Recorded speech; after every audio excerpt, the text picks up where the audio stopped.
to session 2. Welcome to session 2 of the workshop on the politics on the politics of the new right in Latin America. Today we are going to have 3 papers that cover political cleavages, polarization, and the emergence of the new right in Ecuador, Colombia, and Venezuela. I would like to say thanks to our discussants, Kenneth Roberts and Laura Wills Otero.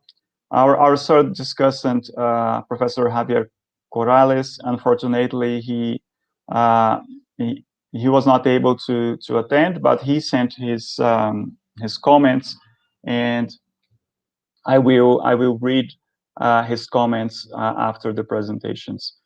So today, the session will be shared by Fernando Bittencourt, who is one of our graduate students here at the University of Brasilia. And so that's it. Welcome, everyone, and hope you enjoy the session.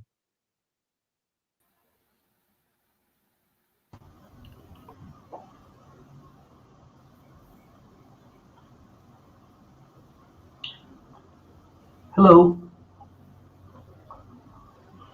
Are we ready to present?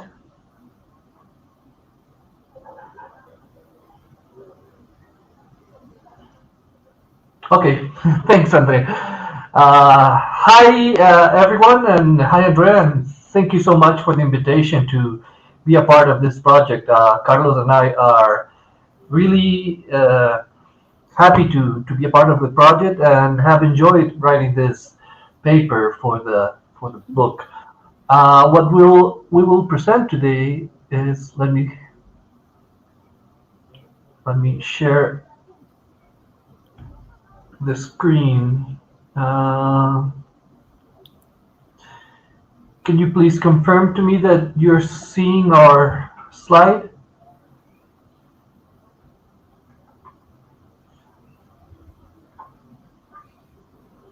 I can't hear anything. If someone...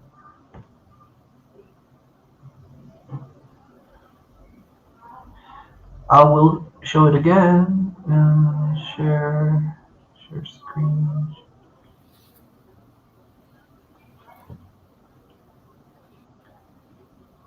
Now?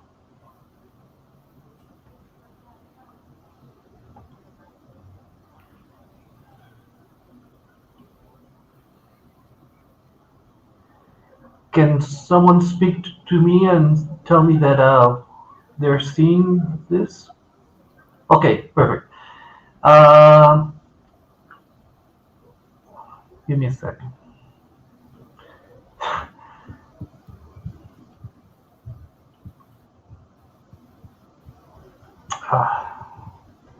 Sorry for the problems.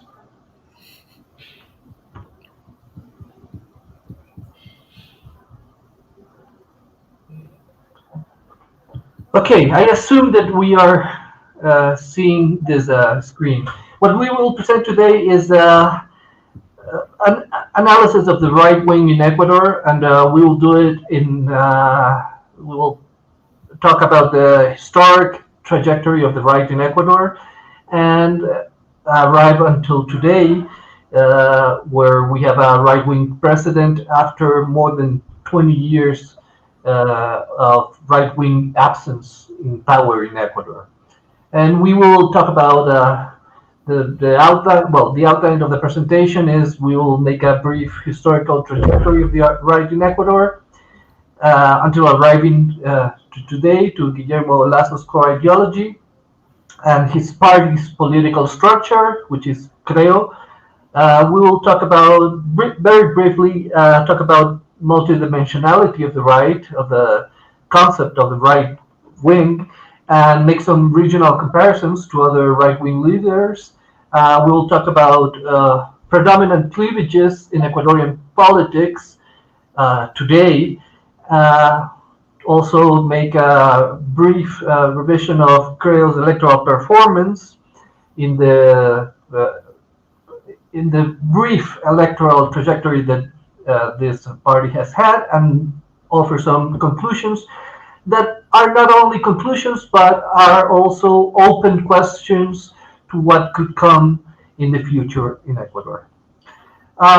So the first part is a brief trajectory of the right in Ecuador, and Carlos will present this. So Carlos, can you please go ahead? Thanks, yeah, it's very important to understand the salience of religion in the Ecuadorian right. The Ecuadorian right is often seen as populist or as non-ideological, but in fact, there is a long history of what we might call political theology among the right-wing forces in Ecuador. By political theology, I mean religiously inspired attitudes toward the polity and toward society. So this has been a constant. Other than that, of course, there have been many variations. And so we run through the different incarnations of what we might call a religious right in Ecuador throughout Ecuador's history. Paul, if you can, yeah. Ecuador had the most radical confessional political regime in Latin America in the 19th century, Garcia Moreno's Catholic, self-described Catholic republic, in which the state enforced Catholic morality and delegated the majority of governance functions to the church, such as education, even border control. So there is this long history of political theology. The next incarnation of this was the importance of social Catholicism and Catholic corporativism among right-wing forces, especially the Conservative Party, in the 1920s and 30s.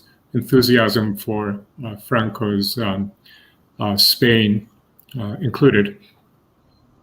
Another incarnation was in the 1950s and 60s when the Partido Social Cristiano emerges as heir to these traditions and was characterized by Catholic anti-communism and state-led import substitution development. And the Partido Social Cristiano, is important to note, is not a Christian democratic party. It was a more conservative formation than the Christian democratic parties at the time. In the 1980s, we see the rise of what we call the Opus Dei formula. And this was a combination of religious Catholic morality and neoliberalism. This combination is not accidental. It was actually pioneered by the Opus Dei in Spain. That was pioneered by the Navarra school. And it led to what Bethany Morton of Dartmouth University has called the belief in the Virgin of Mount Pelerin. That is to say, this fusion, very tight fusion of Catholic moralism and neoliberalism. This is very important when we get to Lasso, because Lasso is the latest incarnation of this formula that was inaugurated at the beginning of the 1980s in the context of the transition to democracy and the transition toward the neoliberal model. In the context of the crisis of representation and then Correa's hegemonism, the right imploded. The Social Christian Party became a regional force based in Guayaquil and was unable to transcend that regional base.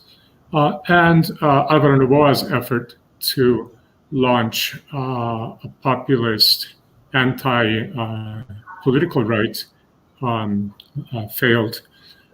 So the right had basically collapsed somewhere at the beginning of Correa's political reign in the late 2000s. Paolo, if you can amplify that, I'm unable to see the next couple of points. Right. Okay. So then we get to Lasso, who derives from this matrix, from this combination of Catholic moralism and neoliberal economics. Lasso is a member of the Opus Dei, and his core ideology is precisely this combination, as we will see in a moment, plus strategic accommodations in the face of the political cleavages of Ecuadorian society. So in the context of this vacuum in the opposition, vacuum on the left because Correa monopolized the left, and vacuum on the right because right-wing forces, previous right-wing forces had imploded, Lasso was able to emerge as the standard bearer of opposition to Correísmo, and that was a distinct advantage, as was the vacuum in which he emerged. Do you want to continue, Paula? Okay, so very briefly, after having revised this historical trajectory of the right, we come to Guillermo Lasso's core ideology. I am sure all of you know that Guillermo Lasso is today the president of Ecuador, and he's a right-wing president. And very briefly, we consider two traits in his ideology, his core ideology. The first is this conservative values trait that we have called the Opus Dei mix. He is a member of the Opus Dei. I don't know how to label the Opus Dei. It's in English, but well, it's a following of the Catholic Church. And he is, of course, anti-abortion, pro-heterosexual family, anti-diversity of sexual identity. So very conservative values. And he combines this with neoliberal economic stance, defending a self-regulating market. Now, this is his core ideology, but we will see in the next slides that he has had to adapt this core ideology to the current cleavages in Ecuadorian society to be able to come to power. This is it for now. We conducted an expert survey at the beginning of this year and asked, we asked several questions, but two of the questions were regarding the presence of the state or the importance of the market and you can see this in the x-axis. And we ask about conservative values and liberal or progressive values. And then we plotted each one of the 16 presidential candidates we had in this presidential election in February. And Lasso came up as the most right-wing in both the conservative values and the pro-market or the minimum state intervention dimensions. So the experts we interviewed, 22 experts coming from political science, economics, law, journalism, but they agreed that Lasso was the most right-wing of all 16 presidential candidates. Regarding Creole's political structure, we perform an exercise here, taking what Steve Levitsky and Ken Roberts proposed in 2011 for the typology of governing left parties in Latin America, and they proposed this 4 types of left governing parties, depending on concentration of authority and if the organization is an established party organization or a new political movement. And we do the same exercise, but now for the right wing. So we change the left to right, and we have to come up with the conclusion that Creo and Guillermo Lasso would have to be considered a populist right, because it's a new political movement. It's basically an electoral platform for Guillermo Lasso, and has the authority concentrated on Guillermo Lasso, on this main leader. However, it is hard to define the Creo movement as populist, because it does not confront the citizenry against either the elites or against migration, or does not politicize issues such as security.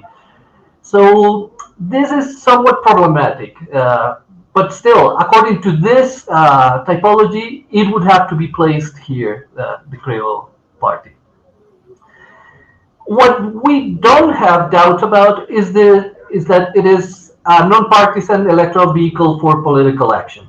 According to what Juan Pablo Luna and Cristobal Rovira call, they identify 3 vehicles for political action of the right in Latin America, and Creo is definitely a non-partisan electoral vehicle, because it is created for elevating Guillermo Lasso to power. And it's a personalistic project of Guillermo Lasso.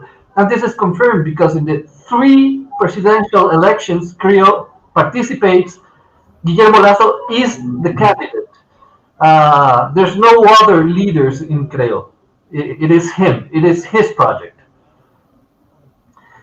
Now Carlos will present this next section. Yeah, one of the things that we emphasize in the paper is the multi-dimensionality, multi-issue character of the right-wing political identity. In Ecuador, we're not just talking about liberalism, neoliberalism, we're talking about this combination of social conservatism and neoliberalism. And we think that this is increasingly the case in Latin America, as was mentioned in the presentations yesterday. That is, there are several dimensions, there are several issues, there are several stances that enter into the political identity of the right in various countries in Latin America. So in this vein, we can compare Lasso to other leaders or movements in the region. One of the common denominators is that they all tend toward neoliberalism. I think even Bolsonaro, who might be seen as a little bit heterodox in this case, ultimately is neoliberal. And most of the current leaders of the right in Latin America also tend toward religious-based conservative values, whether the religious space is evangelical or Catholic. And it's important to note that Catholicism continues to be relevant in the context of the backlash against the silent revolution. Many of these leaders are liberal in the political sense. Macri certainly, Piñera, Lasso, perhaps not Bolsonaro and Fujimori. Can cite cases of authoritarianism, softer, hard authoritarianism in the case of Bolsonaro and Fujimori. Law and order are particularly important for Bolsonaro and Fujimori. Ethno-nationalism, that is the idea that there's an exclusive ethnic identity, ethnic national identity, would be true only in the case of Bolsonaro. I think populism is an especially strong trait in the case of Bolsonaro and Fujimori. And then anti-globalism, I think, is only present really in the case of Bolsonaro. So a multiplicity of issues, a multiplicity of dimensions, a multiplicity of stances have to be taken into account to really address the complexity of the right. This has always been so, but I think it's especially true today. In terms of new right versus old right, some of these traits can be associated with a more distinct new right, such as law and order, authoritarianism, ethno-nationalism, populism, anti-globalism. And it's not accidental that really Bolsonaro is the best example of a distinctly new right. Carlos, you want to keep on talking about the cleavages? Okay. There are currently two major cleavages in Ecuadorian politics. One is pro-Correísmo versus anti-Correísmo. Anti-Correísmo has been growing since the since the end of the commodities boom around 2015, which led to a strengthening of anti-Correísmo. This is a cleavage that was this cleavage was clearly present in the 2021 elections, and Lasso has been quite skillfully mobilized a heterogeneous anti-Correísmo in his favor, and that's one of the reasons why he won the 2021 elections. But it's important to note that this anti-Correísmo is quite heterogeneous, and that it includes an anti-Correísmo on the part of the progressive left. This is a tale of the two lefts, the traditional and populist left on the one hand, Correísmo, and a progressive left that in the case of Ecuador includes environmentalists, it includes the indigenous movement, and it includes pro-abortion, GLBTI rights, etc. And this cleavage of conservatism versus progressive values, on the face of it, should have worked against Lasso. But Lasso was able to harness the support of many progressive movements and voters, because these voters are at the same time anti-Correístas. So he was able to turn a disadvantage into an advantage and harness support among progressive forces. This also has to do with the fact that Correísmo is socially conservative also. So it was really a choice between two socially conservative options, Correísmo and Lacismo, and Lacismo was able to draw support on the basis of anti-Correísmo. Creo is a newly formed party. It has less than 10 years, so it has not participated in many elections. And here we present a table of both the general and sectional elections results they have had. And you will see that the election of 2021, the latest election, where Lasso wins the presidency, is not where he performs the best in the first round.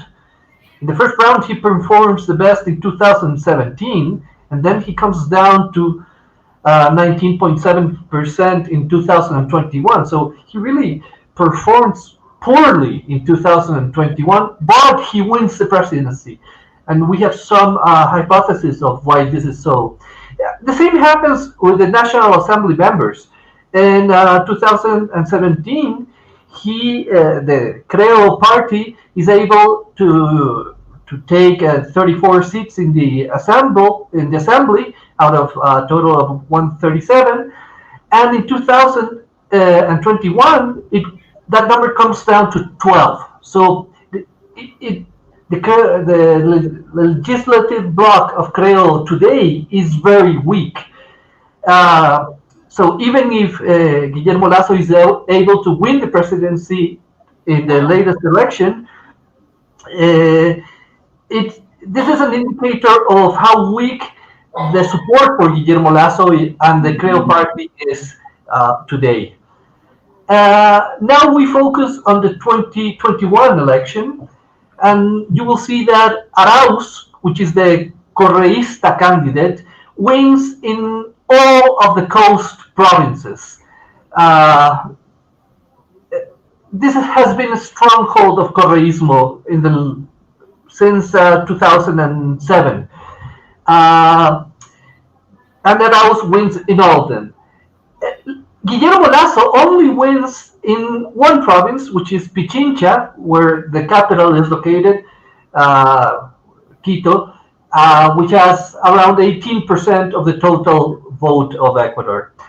And the rest of the provinces, the ones which are in, well, I'm missing one, which went to Social Democrat candidate Herbas, but the rest of the provinces, the ones that are in pink, go to indigenous candidate Yacu Perez. So you will see that in the central and southern highlands and the Amazon provinces, they all go to Yacu Perez. What happens in the second round? And Yacu Perez is an indigenous left-wing candidate. In the second round, all the provinces where Yacu Perez wins, in the first round, shift towards Lasso. So it's interesting to see how an indigenous left-wing electorate shift towards a right-wing candidate in the second round. And that has mainly to do with anti-Correísmo, which is the cleavage that we mentioned previously. Some brief conclusions. We highlighted, Carlos mentioned in the beginning, how important religion has been in the Ecuadorian right wing. But the Creo has had to adapt this core ideological stance to situational accommodations when shaping Lasso's electoral strategies. So he has had to become less conservative and less neoliberal, if you can say that, to be able to capture the vote of the center and even the vote of this indigenous left-wing or progressive electorate. And this is what we say next, I think. This led him not only to emphasize stances that contrast with Correísmo, but also to incorporate social demands of the broad progressive bloc. An example of this is that after passing to this ballotage in the most recent election, the first thing Lasso did was to meet with gay rights movements, with the indigenous movement, to try to capture their support and their electorate's support. Now, as I showed you before, Creo still is very weak, and Lasso's support is still very weak. This leads them to have serious governability challenges for the next 4 years to come.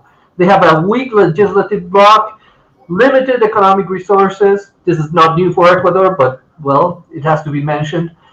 An urgent mass vaccination against COVID-19 is working a lot better than in the past government, but still there's a lot to do. And a radicalized and strengthened indigenous social movement who now has a representative as president of the National Assembly. So the real opposition to Creo and Lasso is not coming from Correísmo, as one would have assumed, but most probably from the left-wing indigenous movement. two questions. Well, one principal question that we end our presentation is, what is to come under Lasso's government? One would expect a neoliberal extractivist and conservative agenda if we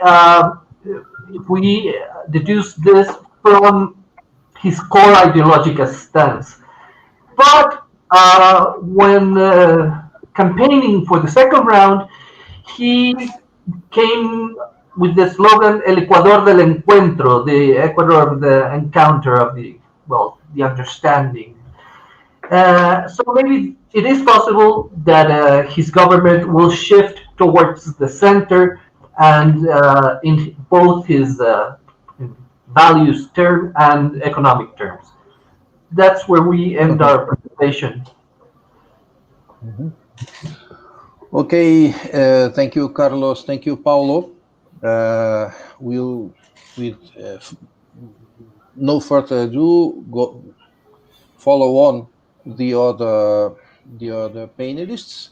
I ask for the forgiveness for the generosity of the following panelists to stick to about 12 to 15 minutes.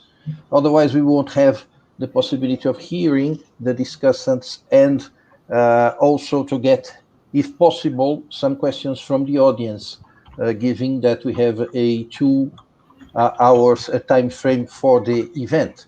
Now, I will invite to present with those caveats, apologizing in advance, the Marijen Morales from the University of Oxford and Guillermo Aveledo from the Universidad Metropolitana de Caracas to present a paper, After the Left Comes the Right, the Peculiar Iterations of Right-Wing Politics in Venezuela. Please, the floor is yours. Thank you.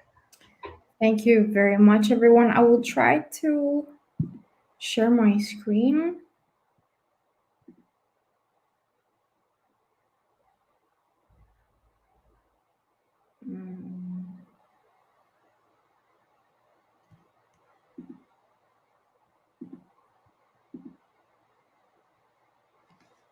Is this working?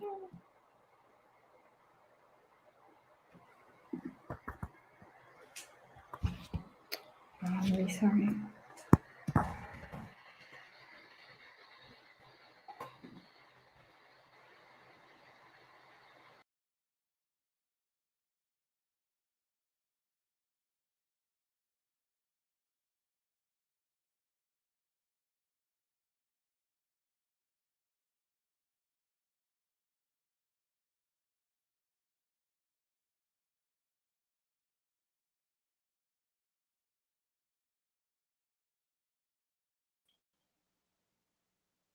Yeah,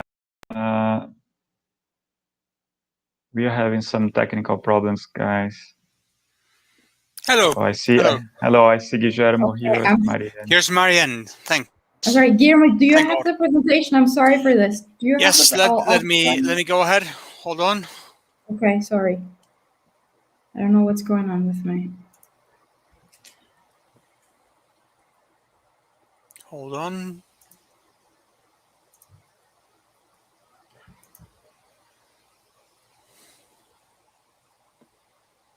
Here. There it is.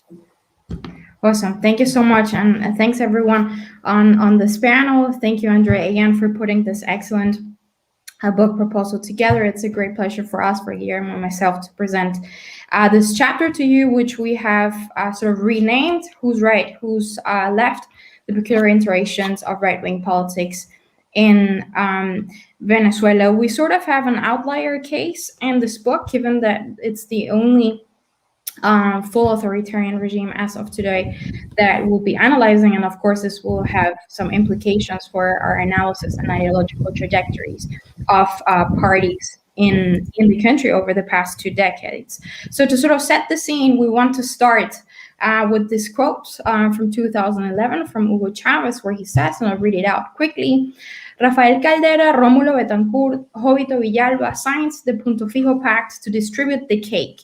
And there, the Punto Fijista dictatorship began to settle in Venezuela. And now there comes the so-called ultra-right table, the MUD, and says that it is ready to return to the government. The dictatorship of Punto Fijo will never return. The Venezuelan right will never again govern the Venezuelan people. So it's actually a perfect quote because it frames all the pre-Chavez political system and also political parties and opposition parties, mostly under the Chavismo period, beginning in 1998, as the right. So in this chapter, what we want to look at is whether that is actually the case. So is there a Venezuelan right? And if so, who is the Venezuelan right?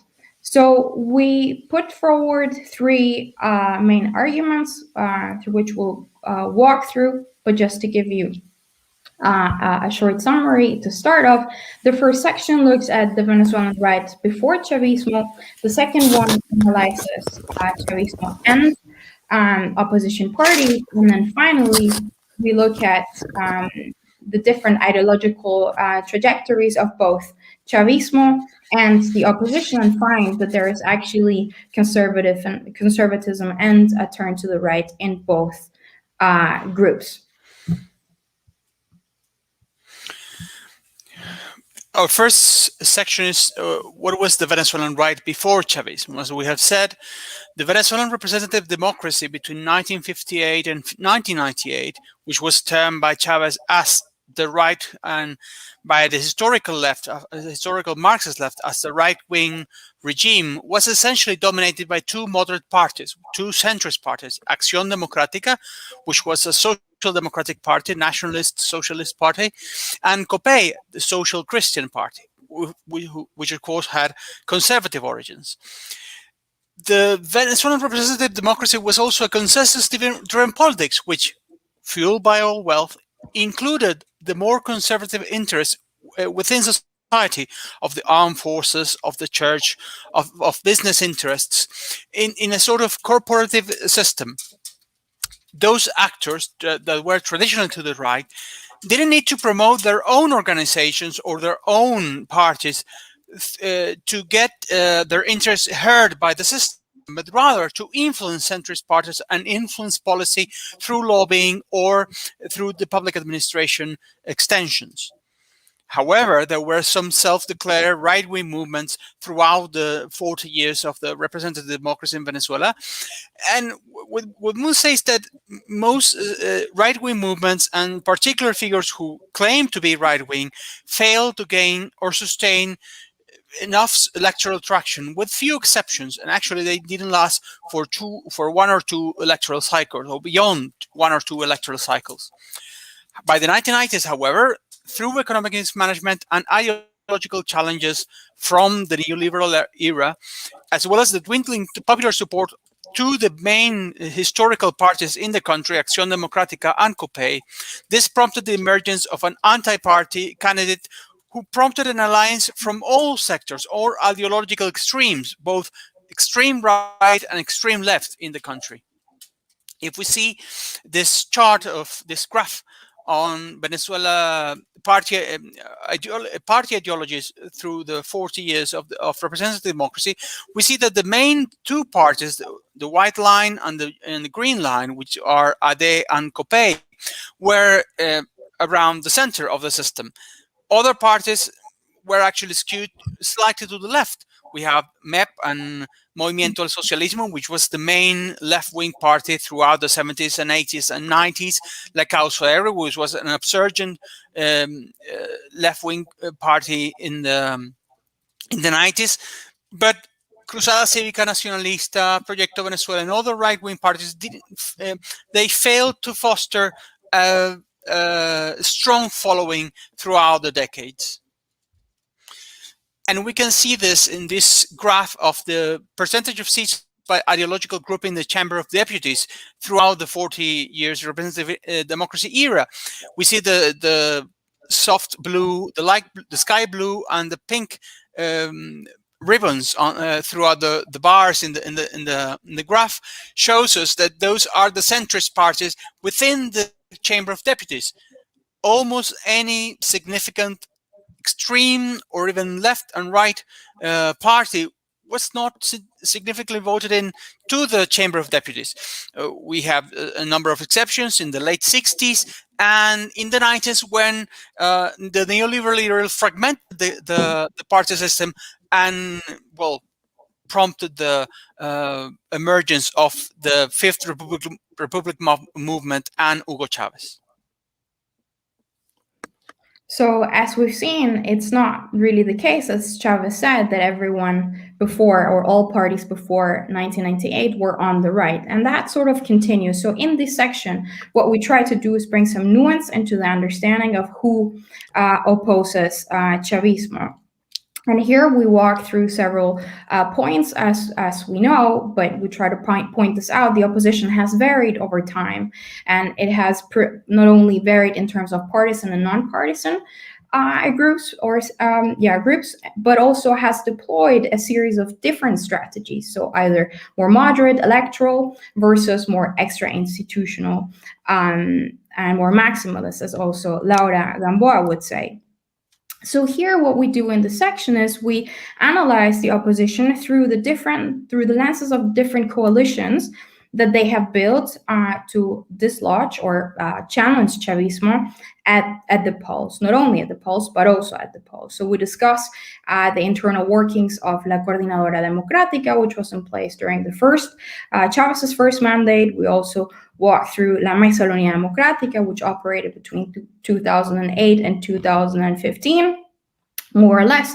And then we also look more broadly on who opposes Maduro more largely, and there we find that it's actually not just parties, but also society more general. This is how we call this sort of subsection. The central point that we want to make in this section is that in the face of an ongoing autocratization process, actually parties have incurred into ideological trade-offs to facilitate their coordination agreement. So this trade-off, first of all, was between collective and individual gains, given that it's more difficult to compete in a non-democratic context. So electoral asymmetries could be modeled or mitigated through coordination agreements such as La Mesa de la Unidad Democrática, as we said. And secondly, to make that work, though, it was important for parties, or they prioritized de-emphasizing some of the ideological divergences. So as opposed to what Chavez says, that the MUD was the ultra-right even, actually what we see is a more pragmatic center-ish, even if we want to give it a label, it's more to the center left. But when looking at, for example, the sort of programs and ideas that the MUD promoted, even though it was more of an electoral coalition, there is a strong focus on social policies and welfare policies. So again, yeah, we can see this on this graph, that the MUD, just to wrap up this point, is ideologically diverse. Actually, this measurement doesn't even include parties such as Bandera Roja, which also at some point was part of the coalition, which counted as a far left political party. So it was a very broadly based coalition that could only work because of these ideological trade-offs and blurring that they incurred in.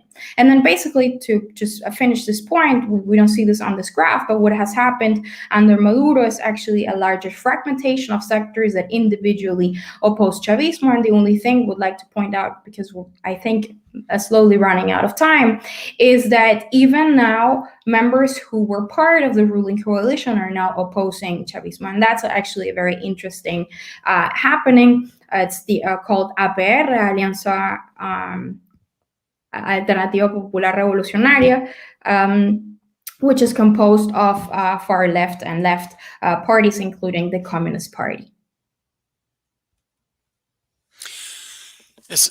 Following that, what we see now is that, well, Chavismo understands itself and presents itself as a leftist project. It has failed to deliver many left-wing issues, both through reducing inequality and social exclusion. It which has fostered a strong left-wing opposition within the former patriotic bloc, which was allied to Chavez from the Communist Party and the members of the Alternativa Popular Revolucionaria. And it has always turned a blind eye to salient contemporary left-wing issues such as gender equality, women's rights, LGBT issues, and sometimes even indigenous issues in the guise of a nationalistic Venezuelan project. Choosing between its left-wing bona fides and its authoritarian practices, it always has chosen in the last few years to turn up the authoritarianism while cutting, in effect, providing a very austere economic program, in effect, not through any sort of ideological rationalization.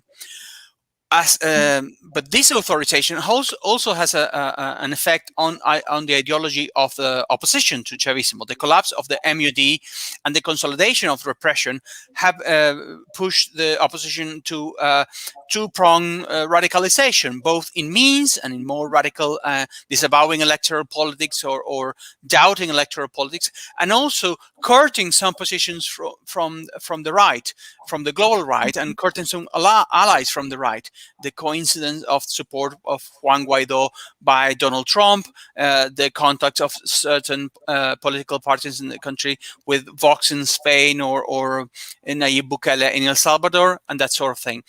And moreover, there's a number of salient organizations which both reject the MUD and its forming parties and Chavismo as both as socialist and left-wing projects.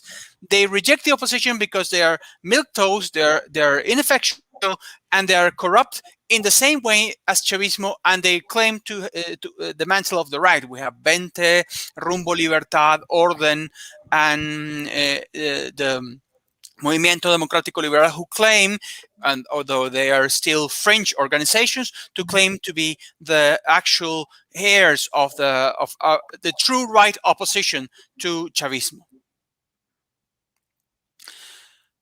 I'll skip this. What we wanted to illustrate in this graph in the chapters to see that in many aspects of social policy and economic policy, we see throughout Chavismo a very, very poor record. And in terms of democracy advancement, we also see a very, very poor record from Chavismo. In conclusion, and to sum up what we have argued throughout this chapter, while Chavismo campaigned on a polarizing rhetoric, reducing all challengers and all opposition to be the Venezuelan right and even the far right, what we can see is that the democratic system before Chavismo came to the fore was not a right-wing system. It was right in relative terms to the Marxist left, but it was not an actual right-wing system. It was a welfarist system. The main cleavage of Venezuelan politics under Chavismo has not been ideological left-right, but rather democracy-autocracy, and in some aspects, an anti-Chavez, pro-Chavez cleavage in our Venezuelan politics.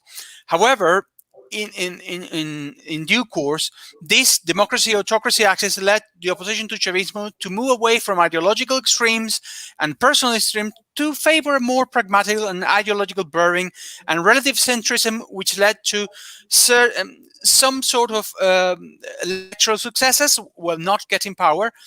And in practice, Chavismo has shied away from most historic left-wing promises and has just colluded to authoritarian regime, which has further promoted in some French circles a more enthusiastic element of right-wing politics, which are still ongoing and developing as we speak.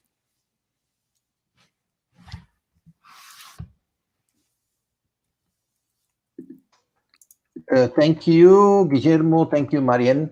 Thank you, including for your speed in presenting the core of your article. Now, I must call also our last presentation by Professor Laura Gamboa, the University of Utah, written with Professor Juan Pablo Milanese, Universidad ICESI de Cali, Juan Albarracín, también also in the Universidad ICESI de Cali, your paper, Making Colombia Great Again, Why Uribismo Keeps Reviving the War Cleavage in Colombia. The floor is yours. Hi, everybody. Let me see if I can do this mystery of sharing the screen. Okay. Share screen. Let's just see.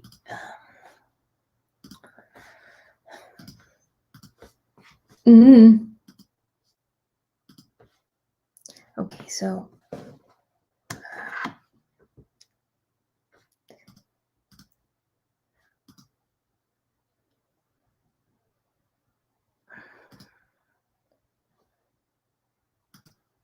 okay. Can everybody see my screen? Any message? Not yet. Okay, thanks.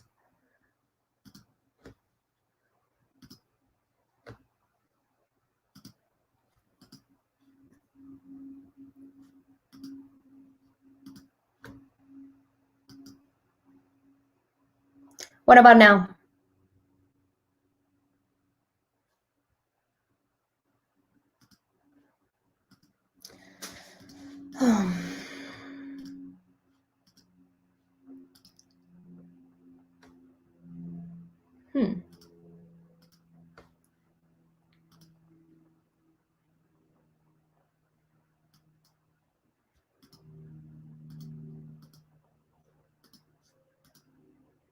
What about now? Fantastic. Let me just do this for a second. You guys were able to see everything in my computer. So we're good to go, right? Fantastic. So thank you, everybody, for having us. This is a paper co-authored with Juan Albarracín, who was at Universidad ICESI. Now he's currently at the University of Notre Dame. And Juan Pablo Milanese, who is a professor at Universidad ICESI. We also changed the title a little bit, and we called it The Uneven Success of Uribismo in Colombia. And our story starts with the Democratic Center, or Centro Democrático, which is a political party founded by Álvaro Uribe, former President Álvaro Uribe, in 2012, mostly based on his opposition to Juan Manuel Santos's peace process, to Juan Manuel Santos and Juan Manuel Santos's peace process. And he, oh man, and quickly became sort of this incredibly successful political party in Colombia, right? So it was created in 2012. By 2014, the Centro Democrático candidate, Oscar Iván Zuluaga, made it into the runoff against Santos, and then just 4 years later, the presidential candidate Iván Duque, who had been in politics for literally just 4 years, became president of Colombia. Not only that, but the Democratic Center also won a significant share of seats in the Senate, in particular. In 2014, it became a fairly important force, and in 2018, it became the party with the largest seat share in the Senate, which in Colombia's fragmented party system is not necessarily, like a massive majority, but it's a significant win in the short time the party has been in existence. However, I'm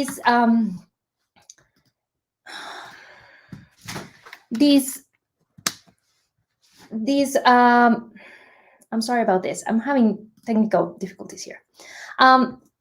The success at the national level starts in stark contrast from the success from the way the party has behaved regionally. If you see this graph, what you'll see is that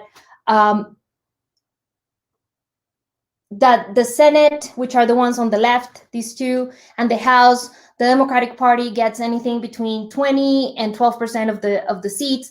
But once you move into municipal councils or departmental assemblies, I'm not sure if this is the right way to translate this, is asambleas departamentales, then you get significant less number of seats, right? And even if you compare from the Senate to the House, so the Senate is elected with a national district and the House is elected with a regional district, you can also kind of observe the difference on the vote share that this party gets.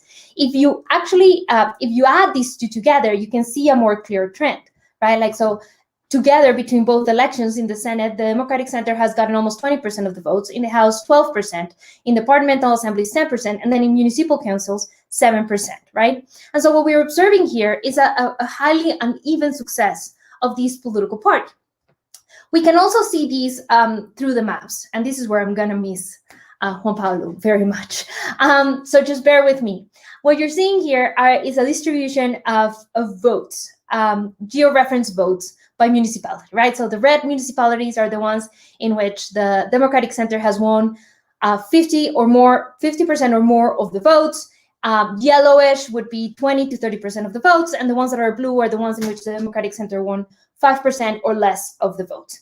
And so the picture you're seeing here are the two presidential elections, 2014 and 2018. What you see here is that the Democratic Center actually performs really, really, really, really, really well. It wins more than 50% of the votes in several concentrated areas. And this is particularly important in the first round. The second round gets confounded because you only have two candidates. But in the first round, what you see is that this area gets a strong support for the party, and here kind of a similar thing. This changes a little bit once you move into the Senate and the House, where you no longer see this sea of red, but rather what you see is these sort of yellowish, light blue areas, suggesting that in these areas, the Democratic Center gets anything between 20 to 30% of the votes, right? And then in the House, which are these two, what you see is a little bit more predominance of the bluish areas, which means those are municipalities in which the Democratic Center gets 5% or less of the vote. Now, if you look to assemblies, they look a little bit more similar to the House. Assemblies and councils, they look a little bit more similar to the House and a lot different from the presidency and the Senate, right? And what you see is pretty much a sea of blue, right? What you see is that in general, the Democratic Center wins 5% or more of the votes in most of the municipalities, which of course translates in very few seats across the country. And so the question we have for today is why does the Democratic Center have such a strong electoral performance at the national level, but weak electoral performance at the subnational level? And going through the literature, there are like three types of explanations that explain the success of the Democratic Center, right? The first one is Uribe's charisma.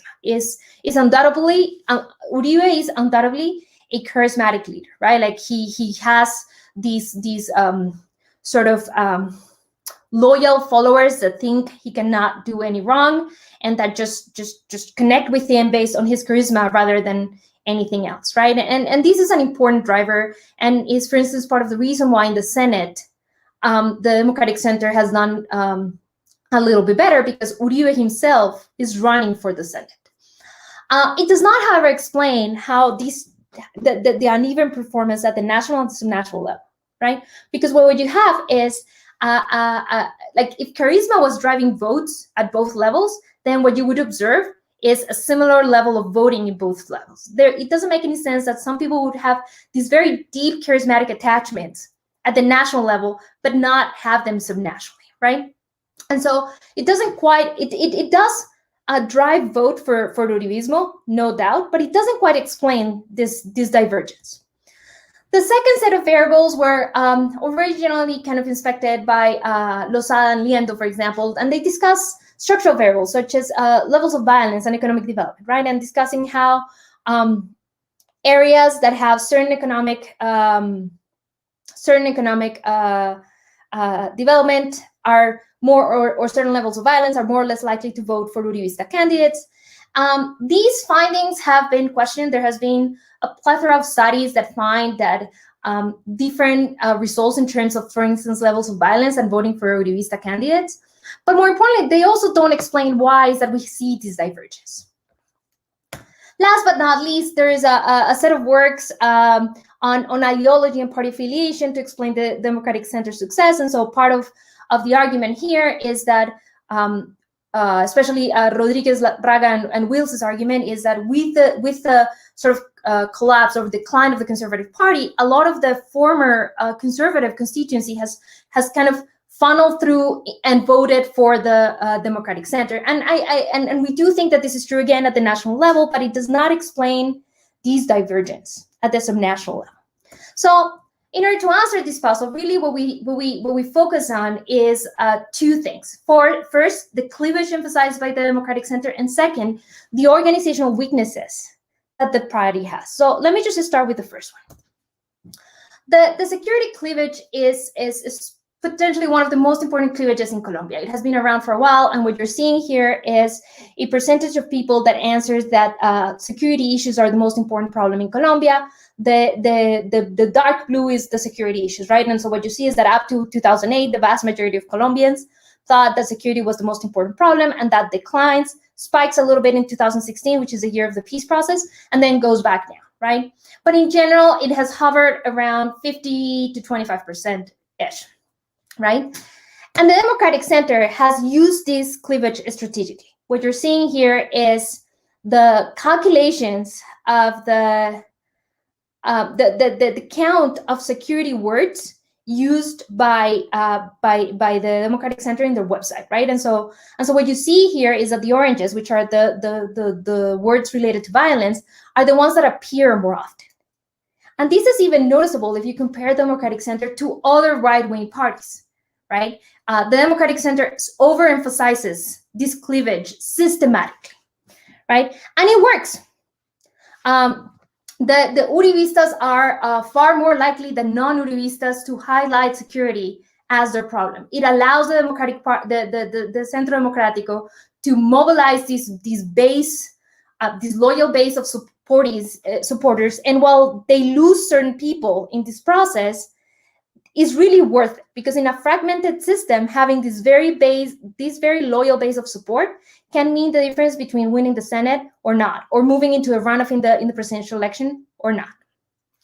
The other thing the Democratic Center does, very interestingly, is while they do kind of sink their feet into other issues, they don't quite emphasize them as strongly. Right, so here and there they declare themselves to be pro-family, traditional values, you name it. But in general, they kind of put them in the background, which allows them to gain certain people from sort of the center right when needs be. Like, for example, during a runoff.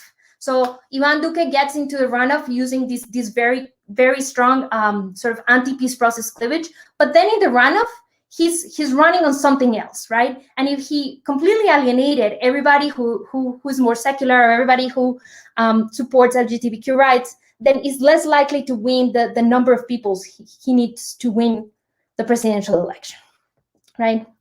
Now, of course, this works at the national level. It works really well, but not at the subnational level, because issue salience varies across between national and subnational levels.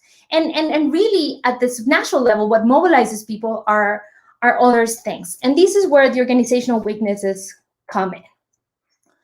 I think we are safe to say that in Colombia, a lot of sort of the mobilization happens, especially subnationally, happens via clientelistic linkages, right? And what you're seeing here is kind of the clientelistic pyramid, right? And before the 1990s, it pretty much worked like a traditional pyramid in which party leaders kind of deliver to subnational bosses, and they deliver to constituencies. In the 1980s and 1990s, however, Colombia went through a set of decentralization reforms that, coupled with sort of the rise of local criminal economies, split this pyramid in half. Right? They broke this pyramid and they make subnational political machines more independent and way stronger. In other words, some national politicians stop depending from their national leaders, and they start working with resources and networks of their own. And they could win campaigns without them. The only reason why they needed political parties at all is because there are times in which registering with a political party just makes it easier, but that's about it. And so with the importance of the subnational political machines, to a certain extent, the parties were at the mercy of the candidates, to put it that way. Subnational politicians would rather submit to a party that is more flexible and they don't have to compete as much than to a party that is highly hierarchical and has a lot of internal competition. And this is where the CD organizational weaknesses come in. The Democratic Center, because it was a top-down party, really does not have these kind of grassroots subnational organizations. And it cannot borrow those that already exist. And it cannot borrow those that already exist for two reasons. First, it's a highly personalistic party. All the decisions go through Álvaro Uribe. And second, it's a highly disciplined party, which means that it doesn't allow the autonomy that these bosses require to function. So in general, we think that the uneven success of Uribismo has to do with two things. On the one hand, like these uneven discourse at the national and subnational level, and on the other hand, the organizational features of the party. We also think that if the Democratic Center wanted to grow a little bit at the subnational level, it would have to sacrifice a couple of things. It could give more autonomy to local leaders to make the party a little bit more attractive, but at the risk of losing a clear party profile. On the other hand, it could grow its local organizations, but of course, this doesn't help with short-term success. And that is all I had for you in a record time of, 13 minutes. I appreciate your patience, and I look forward to your questions and comments. Well, thank you, Professor Laura. We thank your presentation in your record speed, which is unavoidable. Now I will immediately turn to our discussants. First, to discuss the paper by Paulo Moncagata and Carlos Espinosa about Ecuador, I'd like to invite Professor Kenneth Roberts from the University of Cornell. Please, Professor.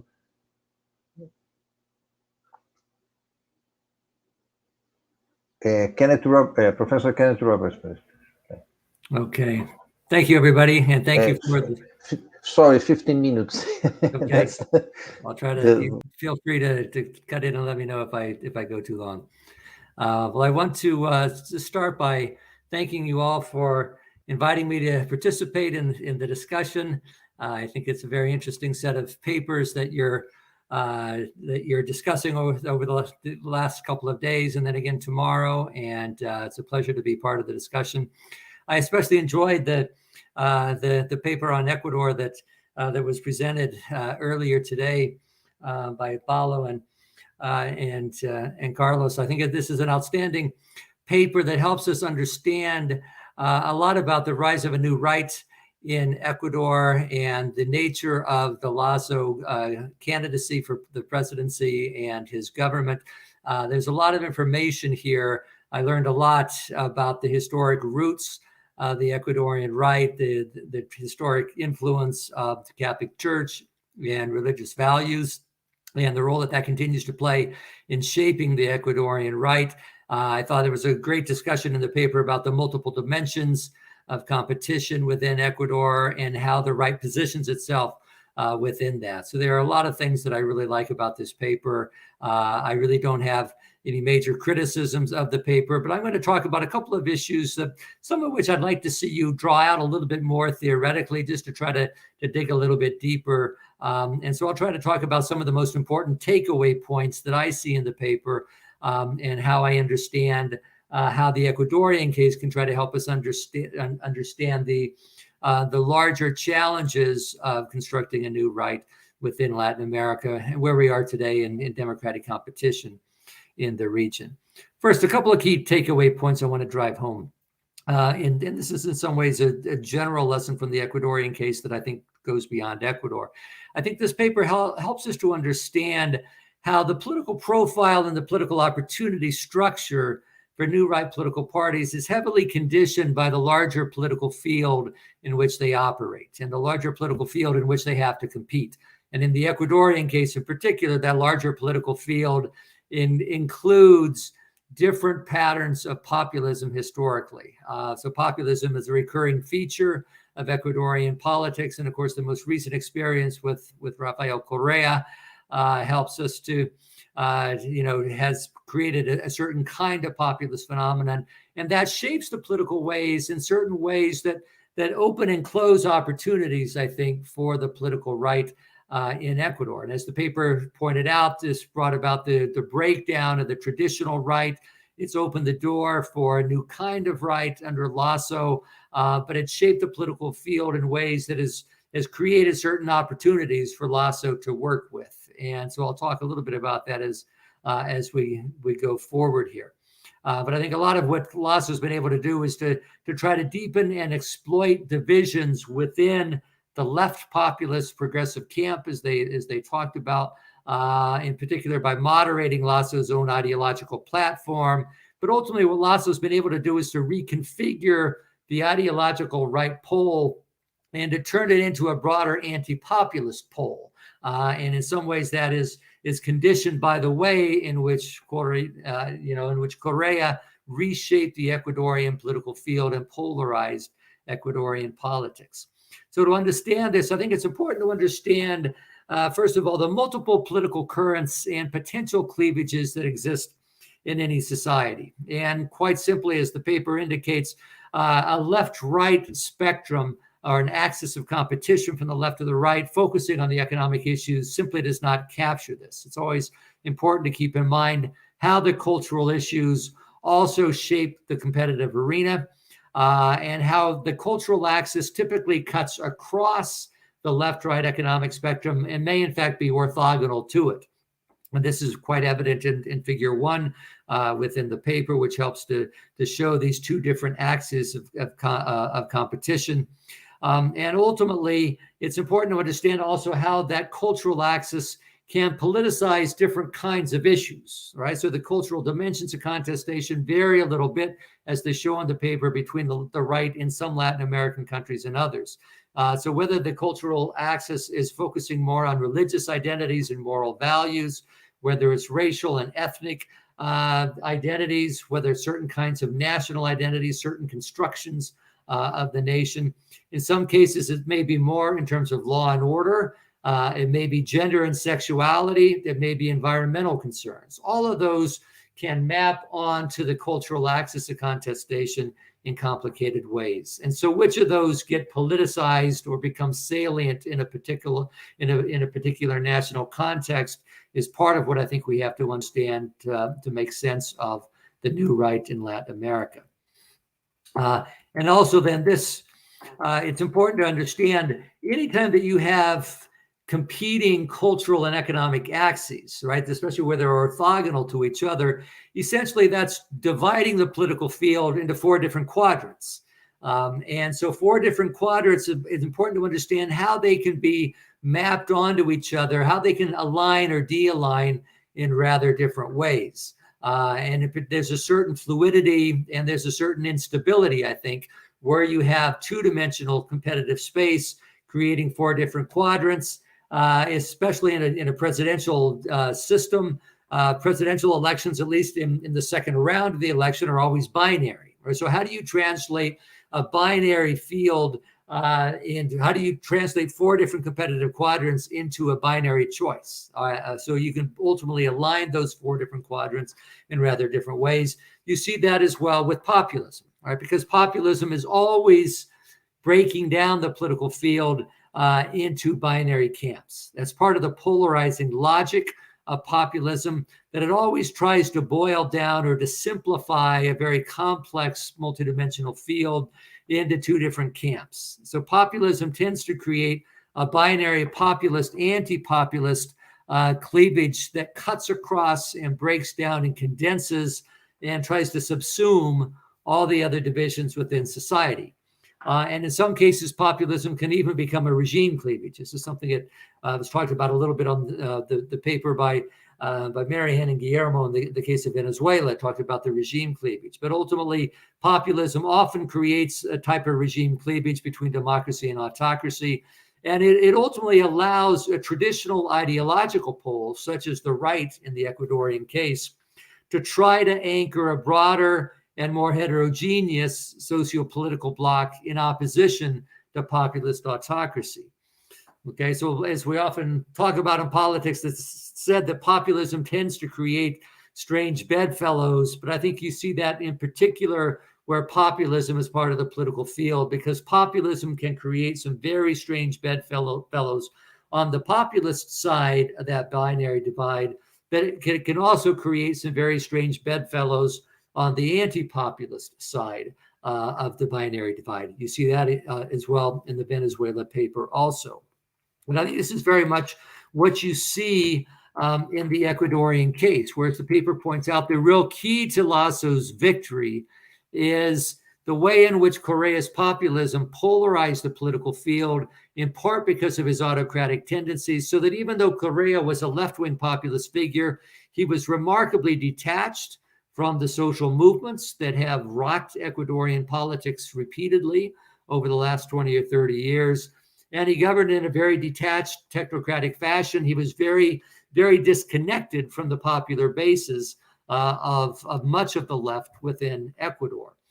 So part of those autocratic tendencies, then, they divided the left camp so that you had a left populist field, but also you had indigenous and progressive and an environmental left that sort of fluctuated as to whether or not they were with Correa or against him. And increasingly, as they turned against the Correa field, it opens the door for the reconstruction of an anti-populist pole that is broader and more heterogeneous than what you had when Correa himself was hegemonic, as you talked about within the paper. At the end of the day, then, what you really get with Lasso is the construction of what I would argue is a tactical electoral alliance between Lasso and this progressive bloc that essentially breaks with Correa. And even though they're not aligned programmatically with Lasso, and it's, I think, important to point out, they're not aligned programmatically or ideologically with Lasso on either one of those core dimensions, either the cultural axis or the economic axis. So in a lot of ways, it is a very strange set of political bedfellows that you're seeing here. It's really a diagonal. If you go to figure one, what you're seeing is an alignment between the upper right quadrant and the lower left quadrant to try to pull that together. And that is something that does not often take place in politics. It's very difficult to construct that, and it tends to be a very fragile kind of alignment. Oftentimes you can get in two-dimensional space, you can get a quadrant aligning 90 degrees to one side or 90 degrees higher or lower, but to align 180 degrees, to go all the way around halfway to the other diagonal quadrant, is something that is extremely difficult to pull off. But effectively, that's what you're describing here in the construction of the coalition behind Lasso. The key challenge then, and I think you could do a little bit more with this in the paper, is looking at the tension between the construction of this tactical electoral alliance. All right, constructing this tactical electoral alliance, but how do you turn that into a governing program? All right, especially in the context of acute financial constraints and very high levels of social mobilization, given the protest movement that we've seen within the country and what appears to be a rebirth of the mobilizational capacity of the indigenous movement, something that tended to decline during the years of Correa, but it seems to have reemerged in Ecuador in recent times. So how do you turn that tactical electoral alliance into a programmatic governing alliance? And what happens if the threat of Correa diminishes? I mean, in some way, this tactical alliance was constructed against Correa, but if the threat of Correa diminishes over time, what holds it together? And it's always easier to construct that kind of coalition against the opponent that you're against, but how do you govern with it? All right, how do you turn that into an actual platform? And also part of this, you don't really say much in the paper about who else is part of the ideological right-wing pole, both on the economic axis and the cultural axis. But what is Lasso's ties to the Catholic Church, to the business community? Who are the other elements that really are part of the ideological right-wing pole, not just this temporary electoral alliance? And how do they work with Lasso? What do they think of this alliance that he forged with these other actors? And what do they think of this this ideological moderation that you talk about that Lasso has gone through. And so does this create problems for him within his own, more naturally speaking, his own ideological camp? So you might just say a little bit more about that. Just a couple of final points before I wrap it up. A couple of suggestions I want to make. I think in order to enhance this paper's contribution to the larger project, you might try to play up the comparative angle a little bit more. Point out, for example, that the victory of Lasso, this is really the first ever presidential electoral defeat of the Bolivarian left in the Andean region since the onset of the left turn. So when you look at Venezuela, Bolivia, and Ecuador, this is the first time that the Bolivarian left has been defeated in the electoral arena. So that's an important thing to point out, and you could do a little bit more with that, I think. It's important to note that Lasso has not really dissolved the populist, anti-populist cleavage. All right, the Bolivarian left constructed a populist, anti-populist cleavage. I would argue that Lasso has not dissolved the cleavage, but he's reconfigured it. Right, he's reconfigured the right pole by shifting new actors into the anti-populist camp, and he's basically turned the ideological right pole into an anti-populist pole. I'd also like to emphasize here, although this case demonstrates that the right can win after the Bolivarian populist left, right? After that left turn in a radical populist left-wing direction. However, Ecuador does not provide us with a model for rebuilding conservative political parties. Right? And important to remember, part of what makes the Bolivarian left possible was that it takes place in a context where the traditional partisan right has collapsed. Indeed, where traditional party systems largely collapsed. And we see considerable difficulty in rebuilding party systems once they have collapsed. And certainly that is the case in Ecuador. So even though Lasso is able to create this temporary tactical alliance in the electoral arena, translating that into something more durable and better organized remains a formidable challenge. And so Ecuador shows that you can win elections on the right after the Bolivarian left turn, but it doesn't demonstrate the ability to rebuild the conservative bloc of the party system. Just a couple of quick little points.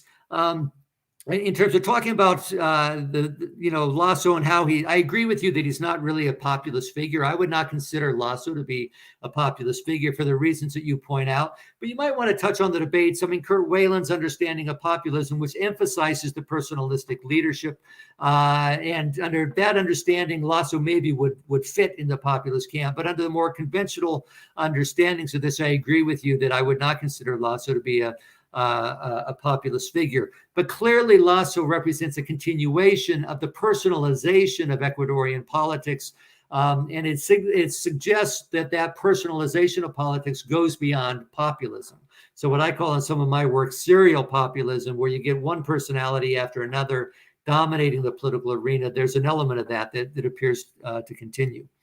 I'd also, at a couple of points in the paper, you talk about Lasso's libertarian tendencies.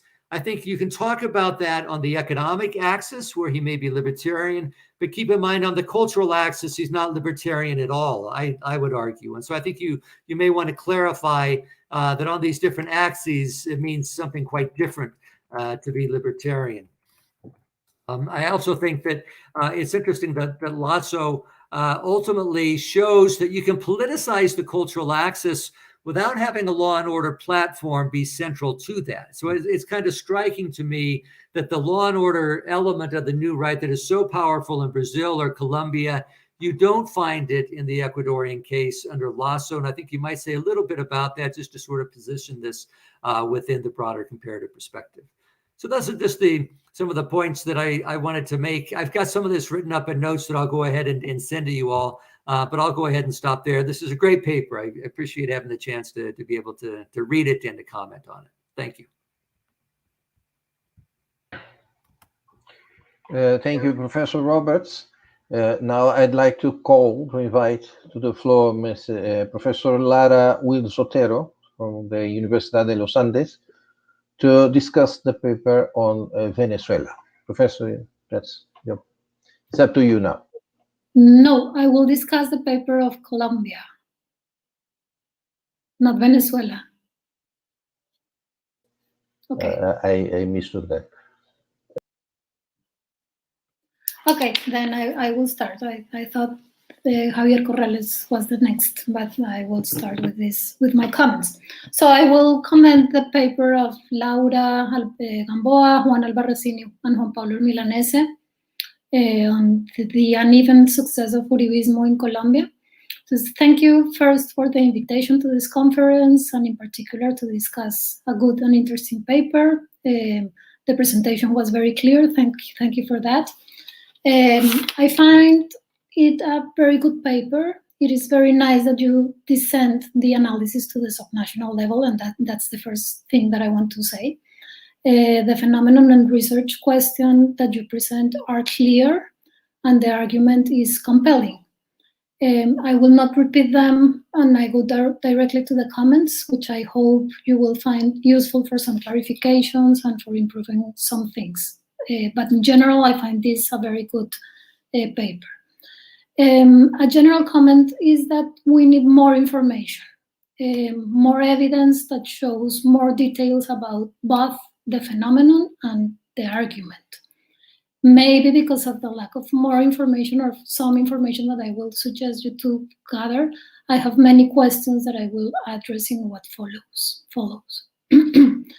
First, regarding the phenomenon, I think that you can offer more information about how successful the Centro Democrático is at the national level vis-a-vis other political parties, and more important, how it is less successful at the local level, also vis-a-vis other political parties.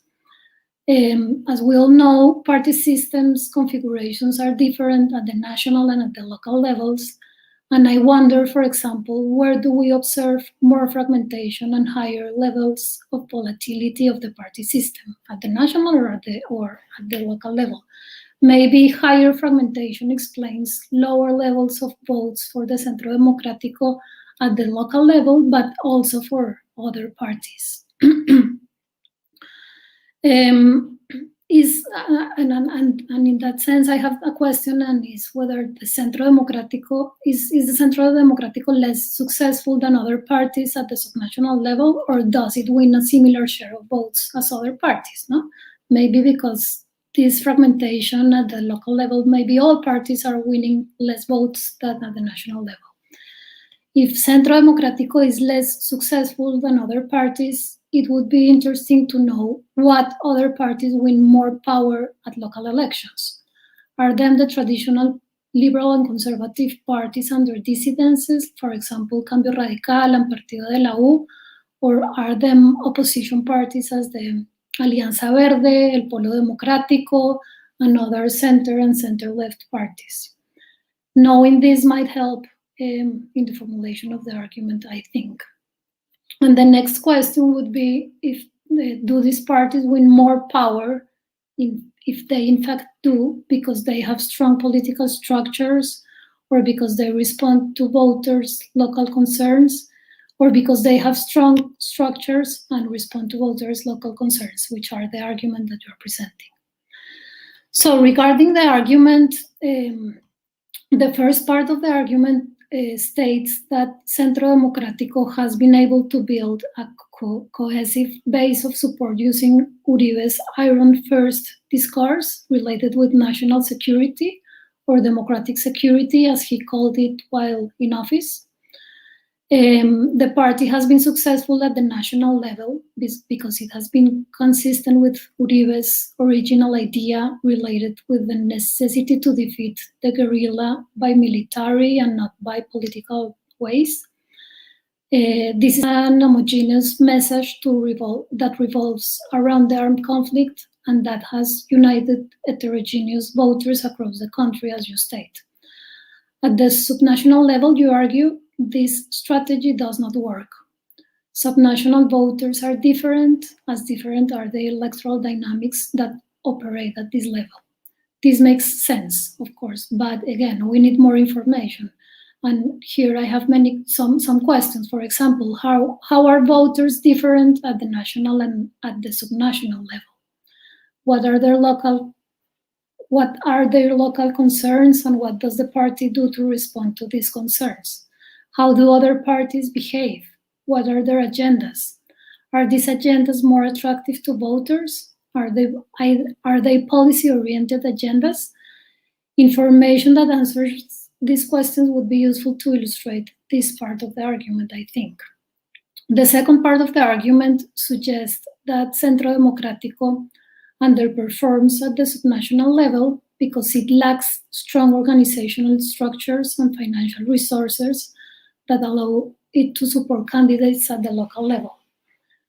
The hierarchical structure that the party has, with Uribe as its maximum leader, makes the organization very inflexible and rigid. Politicians depend upon what Uribe decides. In contrast, other parties as Partido de la U, Cambio Radical, the traditional parties, the Liberal and the Conservative Party, grant local political machines considerable autonomy and patronage. Voters at the local level, you say, are less concerned with programmatic or charismatic linkages and more worried about picking a person they have access to and who is well enmeshed in regional and local bureaucracies.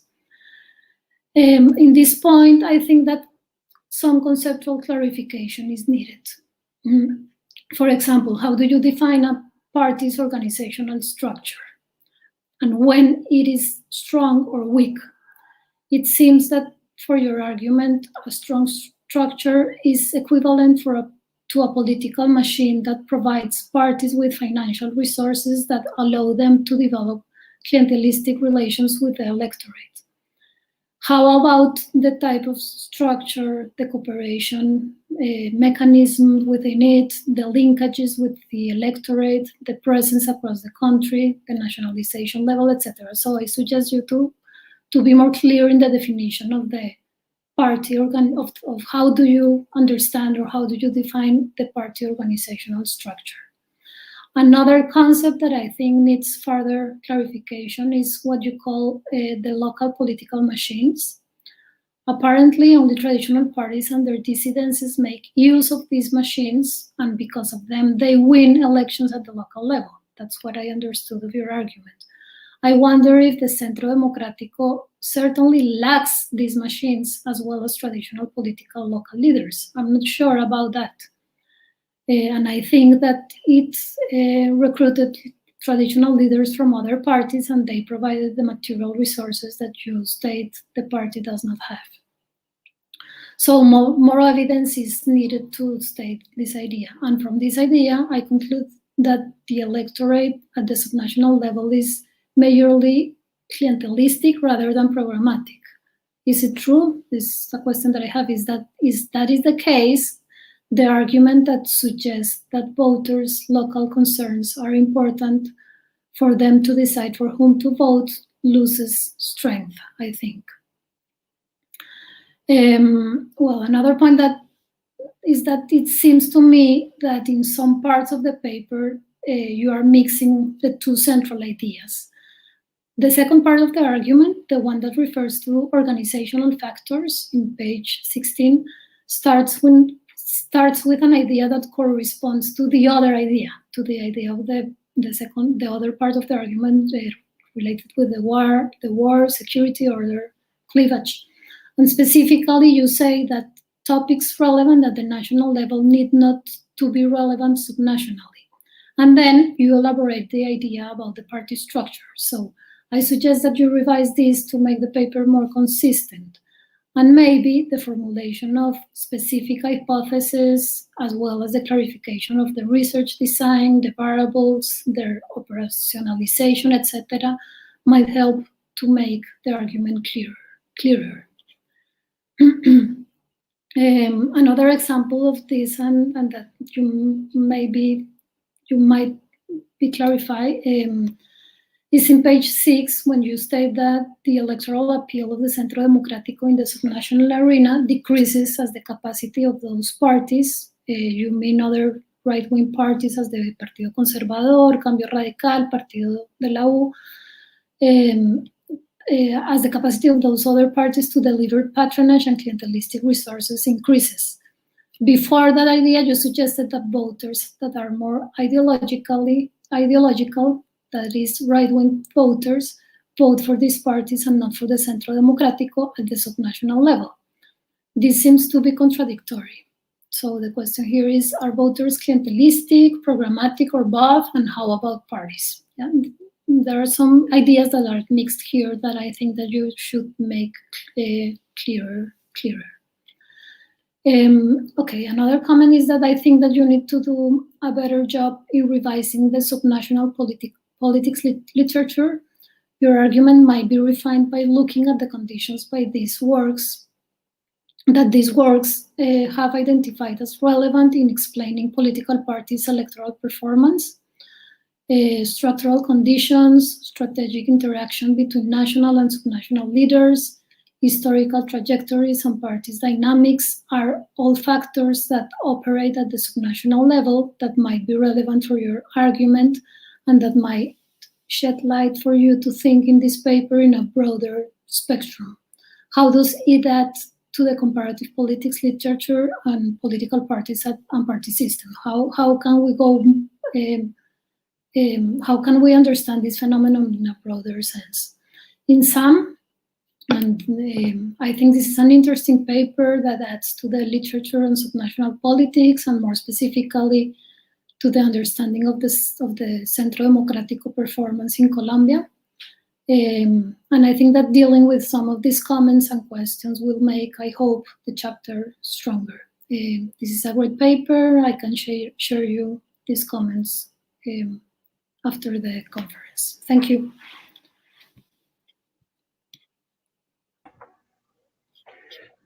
Thank you, Professor Laura.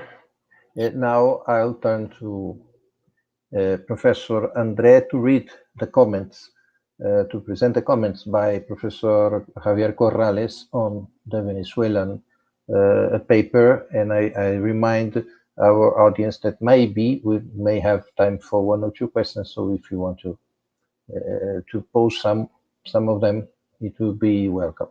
Professor André, please.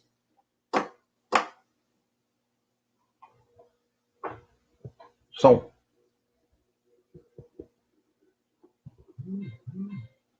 André, you are without. Oh, sorry. I was muted. Okay. So thanks, Laura and Kenneth, for your great comments. I will just move on to the comments that were sent by Professor Corrales. I'll try to summarize. He made quite detailed comments.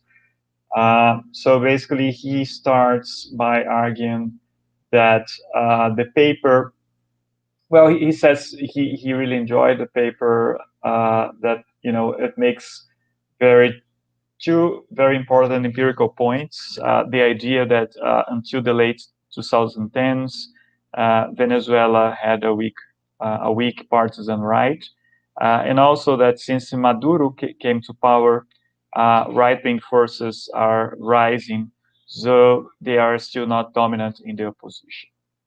So his first recommendation is conceptual, and he suggests that the authors would need to discuss these conceptual changes with the editors and the rest of the authors in this volume, since it may require some coordinated thinking.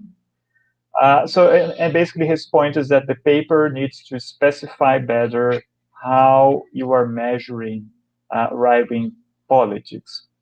And then he mentions 5 different ways of measuring ideology, and separating right-wing parties from both center and left parties. First, looking at the social basis or the core support group for these parties. This is based on Gibson's book on the Argentina's right, economic policy, or the divide between state and market, social policy, And I think here he's talking about the liberal-conservative divide, policy toward regime, whether to change institutions to expand participatory democracy, including weakening traditional actors in favor of new actors. And then finally, the regime cleavage, policy to enact regime change under authoritarianism, whether to adopt a more accommodating versus a more radical contestatory approach. So he argues that the paper could use those criteria to make its point about the variation in strength of right-wing forces in Venezuela across decades, low until the early 2010s and higher thereafter, making the point that not all cleavages are equally salient in every period studied. Okay, let's move on.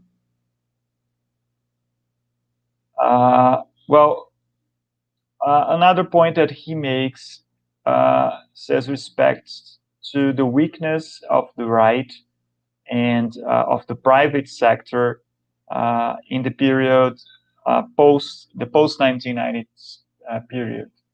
In the late 1980s and 1990s, it is important to say that a few elites did veer right on economic policy for the first time ever, and managed to convince presidents to change policy, but neither parties nor the overall base of dominant parties was overwhelmingly supportive of this right-wing turn in economic policy. And here he mentions that there is a large literature about the failures of neoliberalism in Venezuela. That while Chavistas claim that Venezuela experienced savage neoliberalism during the 1990s, the truth is that Venezuela's experience with neoliberal reforms was very tamed. And then he mentions that Venezuela has had almost 2.5 lost decades. That is a longer economic contraction than most Latin American countries. And this resulted in the weakening of the private sector into the 2000s. So this economic contraction weakened the private sector as a class and as a lobby. So this could help reaffirm the point made by the paper that Chavez was not fighting a huge neoliberal conglomerate when he took office, as he claimed, but rather he was fighting a weak one, which might explain why he was so unstoppable when he chose to radicalize to the left on economic policy. And then he makes another point on the on Chavismo's left-wing agendas. So he mentions that Chavismo ended up delivering policies that actually contradict rather than reaffirm the key ideas of progressive left. So the paper makes this point based on policy outcomes. But however, the paper should nonetheless still say that in terms of policy and institutional design, the regime did adopt faithfully recipes that were squarely on the left. In economic policy, the examples are plentiful: distribution, price controls, deficit spending, nationalizations, restrictions on the private sector, etc. On social policy, it was also leftist, although it followed 1960s rather than 2010s leftism. So the main point here is that it is important to reaffirm that a leftist recipe was followed pretty closely by the government, even if the results did not match leftist expectations. Finally, he makes a comment about the rise of the right under Maduro's government.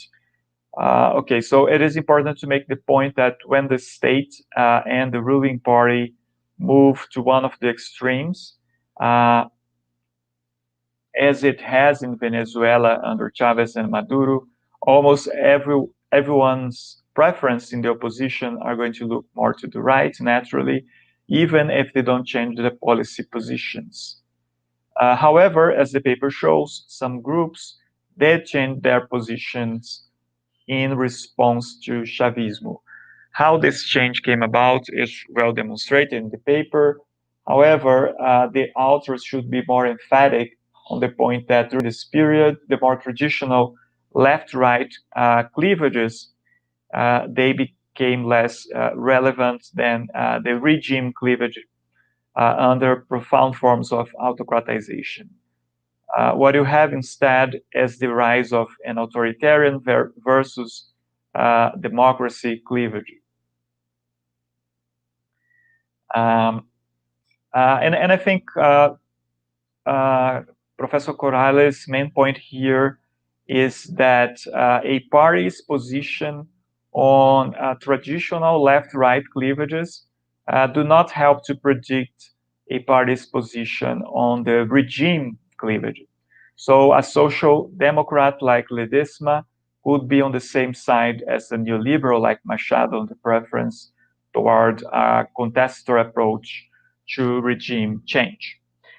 That said, he urges the authors to review activity on cleavage to economic policy at the National Assembly in 2016. Well, it's true that the National Assembly acts were all declared void, but it would be useful to see what kind of economic policies legislators try to advance during the 2016-2017 period. Maybe most policies were in the center, reform of the central bank, for instance, rather than radical right-wing. But this could add as a measure of what the authors are trying to show. And I think that's it. Now I'm sorry for reading, but you know, it would be much better to have Professor Corrales here. So I did my best. Fernando? Okay. In the very few minutes we have, I'd like to convey a question by the audience by Marina Machado, member of the audience here. She asks, and it will be open to anyone who wishes to answer and so indicates in our private chat.